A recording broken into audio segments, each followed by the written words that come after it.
دھوپ میں بیٹھنا اسلام میں کیوں منع ہے؟ 1400 سال بعد سائنس حیران رہ گی۔ حضور نے دھوپ میں بیٹھنے سے منع فرمایا اور کہا یہ شیطان کے بیٹھنے کی جگہ ہے۔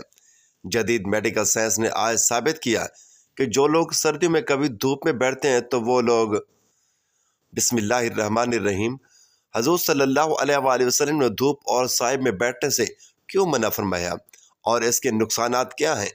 آج کی اس ویڈیو میں ہم حضور صلی اللہ علیہ وآلہ وسلم کی سنتوں اور جدید میڈیکل سائنس کی کیا ریسرچ ہے اس پر بات کریں گے۔ ناظرین، اسلام ایک مکمل ضابطہ حیات ہے۔ زندگی کے ہر شعبے میں اسلام ہماری رہنمائی کرتا ہے۔ یہی وجہ ہے کہ آج 1400 سال گزر جانے کے باوجود بھی حضور صلی اللہ علیہ وآلہ وسلم کی تعلیمات نہ صرف مسلمانوں کے لیے بلکہ ہر انسانی معاشرے کے لیے مشعل راہ ہے۔ جدید سائنس بھی ان تعلیمات سے متاثر ہے اور یہ کہنے پر مجبور ہو گئی ہے کہ انسانی وجود کی سالمیت اسلامی تعلیمات پر عمل پیرا ہونے سے ہی ممکن ہے۔ حضور صلی اللہ علیہ وآلہ وسلم دائیں طرف قبلہ رخ ہو کر آرام فرماتے تھے۔ آج سائنس کہتی ہے کہ دل بائیں طرف ہے۔ اگر انسان بائیں طرف لیٹے تو دل کے بیماریاں پیدا ہونے کا بھی خطرہ ہوتا ہے، کیونکہ بائیں کروٹ لیٹنے سے معدہ اور ان کا بوجھ دل پر پڑتا ہے، جس کی وجہ سے دوران خون اور دل کی حرکت میں کمی پیدا ہو جاتی ہے۔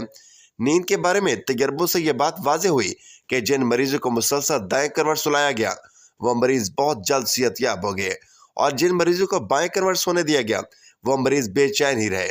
جدید ریسرچ سے یہ بات بالکل واضح ہو چکی ہے کہ دائیں طرف سونا دل اور معدے کی بیماریوں سے بچاتا ہے، یہاں تک کہ بے ہوشی اور مسلسل بے ہوشی سے بھی محفوظ رکھتا ہے۔ اسی طرح حضور صلی اللہ علیہ وسلم کا بستر مبارک نرم نہ تھا، آپ صلی اللہ علیہ وسلم کا بستر چمڑے کا تھا۔ حضرت عمر رضی اللہ تعالیٰ عنہ سے مروی ہے کہ انہوں نے کہا، ایک مرتبہ میں نبی کریم صلی اللہ علیہ وسلم کی خدمت میں حاضر ہوا تو آپ صلی اللہ علیہ وسلم ایک بنی ہوئی چٹائی پر لیٹے ہوئے آرام فرما رہے تھے۔ آپ صلی اللہ علیہ وسلم کی پشت انور اور اس چٹائی کے درمیان کوئی بستر نہ تھا۔ چٹائی کے نشان آپ صلی اللہ علیہ وسلم کے پہلو پر ظاہر ہو رہے تھے۔ چمڑے کے تکیے پر ٹیکے لگائے ہوئے تھے جس میں کھجور کی چھال بھری ہوئی تھی۔ اس حدیث سے یہ بات واضح ہوتی ہے کہ رسول اکرم صلی اللہ علیہ وسلم آرام دہ بستر استعمال نہیں فرماتے تھے۔ آج سائنس نے اس بات کو ثابت کر دیا کہ آپ صلی اللہ علیہ وسلم کا یہ معمول میڈیکل اصول کے مطابق ہے، بے شمار فوائد پر مشتمل تھا۔ سائنسی ماہرین نے اپنی ریسرچ میں آرام دہ بستر کا نقصان کچھ اس طرح بیان کیا ہے کہ جب ایک چست اور چلتا پھرتا انسان جب آرام دہ بستر استعمال کرتا ہے تو اس کے جوڑ ڈھیلے پڑ جاتے ہیں، وہ زندگی کے عام معمولات میں سست ہو جاتا ہے۔ بہت زیادہ نرم اور آرام دہ بستر گردے پر بہت برا اثر چھوڑتا ہے، یہاں تک کہ گردے کی نالیوں میں ایک پیچیدہ ورم اور سوجن پیدا ہو جاتی ہے۔ آرام دہ بستر ریڑھ کی ہڈی کو بہت نقصان پہنچاتا ہے۔ بچوں کی ہڈیاں نرم ہوتی ہیں، اگر ان کو آرام دہ بستر استعمال کرایا جائے تو ان کی ہڈیاں ٹیڑھی ہو جاتی ہیں اور پوری زندگی معذوری اور ان کا مقدر بن جاتی ہے۔ امریکن کونسل فار ہیلتھ نے اپنی نئی رپورٹ میں چمڑے کا ذکر بھی کیا ہے۔ ان کا کہنا ہے کہ چمڑے کا بستر بواسیر، کمر کا درد، اعصابی کمزوری اور جوڑوں کے کھینچاؤ کا واحد علاج ہے۔ اسی طرح نبی کریم صلی اللہ علیہ وآلہ وسلم نے دھوپ اور سائے میں بیٹھنے سے بھی منع فرمایا۔ ناظرین، انسان کو سورج کی روشنی کی بہت سخت ضرورت ہے، اس لیے اللہ تعالیٰ نے کائنات کے ایک مخلوق سورج کو بنایا۔ انسانی زندگی میں اس کے بے شمار فائدے ہیں، ان میں سے ایک اہم فائدہ دھوپ حاصل کرنا ہے۔ یہ دھوپ انسانوں کے ساتھ ساتھ تقریباً تمام مخلوقات کی ضرورت ہے۔ انسان کے اکثر کاموں کا دار و مدار دھوپ پر ہی ہے۔ اس دھوپ سے ہمیں دیگر فائدوں کے علاوہ جسمانی فائدے بھی ملتے ہیں، مگر ان سارے فائدوں کے ہوتے ہوئے بھی میڈیکل سائنس نے دھوپ میں سونا نقصان دہ قرار دیا ہے۔ حالانکہ اسلامی میڈیکل سائنس دھوپ میں سونے کی کوئی ممانعت یا نقصان کا ذکر نہیں ہے، البتہ دھوپ اور سائے کے درمیان بیٹھنا یا سونا اسلام میں منع ہے۔ حضرت بریدہ رضی اللہ تعالیٰ عنہ سے روایت ہے کہ نبی اکرم صلی اللہ علیہ وسلم نے دھوپ اور سائے کے درمیان بیٹھنے سے منع کیا ہے۔ اسی طرح سنن ابو داؤد میں ایک روایت ہے کہ نبی کریم صلی اللہ علیہ وسلم نے فرمایا، جب تم میں سے کوئی دھوپ میں ہو اور وہ سمٹ جائے کہ بعض حصہ دھوپ میں اور بعض سائے میں ہو تو کھڑے ہو جائے، یعنی وہ جگہ چھوڑ دے۔ دھوپ میں نکلنا، اس میں بیٹھنا اور خصوصاً سردی کے موسم میں دھوپ میں لیٹ جانا یہ ایک فطری عمل ہے، لیکن حدیث کی روشنی میں دھوپ اور سائے کے درمیان بیٹھنا یا لیٹنا منع ہے۔ حدیث میں جو ممانعت آئی ہے اس میں اہل علم کے درمیان کچھ اختلاف ہے، لیکن صحیح بات یہ ہے کہ یہ ممانعت ادب اور ارشاد کے زمر میں ہے، اس لیے اسے کراہت یا ناپسندیدہ عمل مانا جائے گا، حرام نہیں، کیونکہ حرام عمل ماننے کے لیے کوئی صحیح دلیل ہونی چاہیے۔ گویا دھوپ اور سائے کے درمیان لیٹنا یا بیٹھنا مکروہ ہے، حرام نہیں ہے۔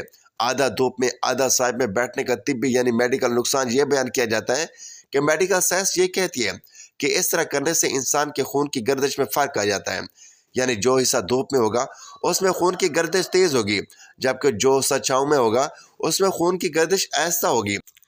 لازمی طور پر جسم میں خون کی گردش کا دور ہونا اس کے لیے بیماری کا سبب بن سکتا ہے۔ سبحان اللہ، کیا حکمتیں ہیں فرمان رسول صلی اللہ علیہ وآلہ وسلم میں۔ جب سائنس کا کوئی وجود ہی نہ تھا تب ہی سب بتا دیا۔ ایک روایت میں ہے کہ نبی کریم صلی اللہ علیہ وآلہ وسلم نے دھوپ اور سائے والی جگہ پر بیٹھنے سے منع فرمایا اور فرمایا کہ یہ شیطان کے بیٹھنے کی جگہ ہے۔ اس روایت میں شیطان کے بیٹھنے کی جگہ سے مراد یہ ہے کہ شیطان جسے پریشان کرنا چاہتا ہے اس کو ایسی جگہ پر بیٹھنے لیٹنے کی طرف راغب کرتا ہے، اور گویا ایسی جگہ پر کسی شخص کے بیٹھنے یا لیٹنے کا سبب شیطان بنتا ہے، اور اس سے شیطان اپنے مقصد میں کہ وہ شخص تکلیف یا دکھ میں مبتلا ہو کامیاب ہو جاتا ہے، کیونکہ شیطان جس طرح انسان کے دین کا دشمن ہے اسی طرح اس کے بدن کا بھی برا چاہنے والا ہے۔ خلاصہ یہ کہ آپ صلی اللہ علیہ وسلم کا یہ حکم طبی اعتبار سے ہے کیونکہ اس میں نقصان کا اندیشہ ہے، ورنہ شریعت میں اس طرح کرنے میں کوئی گناہ نہیں، بلکہ اس سے بچ جانا بہتر ہے۔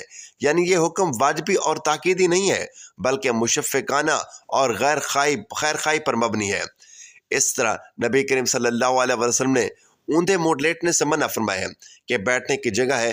اس روایت میں شیطان کے بیٹھنے کی جگہ سے مراد یہ ہے کہ شیطان جسے پریشان کرنا چاہتا ہے اس کے ایسی جگہ پر بیٹھنے لیٹنے کی طرف راغب کرتا ہے، اور گویا ایسی جگہ پر کسی شخص کے بیٹھنے یا لیٹنے کا سبب شیطان بنتا ہے، اور اس سے شیطان اپنے مقصد میں کہ وہ شخص تکلیف یا دکھ میں مبتلا رہے کامیاب ہو جاتا ہے، کیونکہ شیطان جس طرح انسان کے دین کا دشمن ہے اسی طرح اس کے بدن کا بھی برا چاہنے والا ہے۔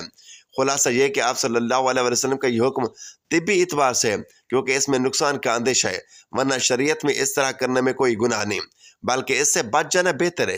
یعنی یہ حکم واجبی اور تاکیدی نہیں ہے بلکہ مشفقانہ اور خیر خواہی پر مبنی ہے۔ اسی طرح نبی اکرم صلی اللہ علیہ وسلم نے اوندھے منہ لیٹنے سے منع فرمایا ہے۔ اوندھے منہ لیٹنے سے تمام اعضائے ہاضمہ اور اعضائے رئیسہ اوندھے اور بے ترتیب ہو جاتے ہیں، اور اس کا سب سے پہلا نقصان دماغ پر پڑتا ہے۔ دماغی لہریں اپنی ترتیب سے ہٹ کر دوسری منفی یعنی نیگیٹو رخ اختیار کر لیتی ہیں، حالانکہ وہ مسلسل مثبت انداز سے انسان کو فائدہ پہنچاتی ہیں۔ جب یہ لہریں منفی آتی ہیں تو آدمی کو ڈراؤنے خواب آتے ہیں، حتیٰ کہ ماہرین نفسیات کے مطابق ایسے شخص کی زندگی کا رخ بھی اپنی ترتیب سے ہٹ جاتا ہے اور وہ الٹی سوچ کا حامل ہو جاتا ہے۔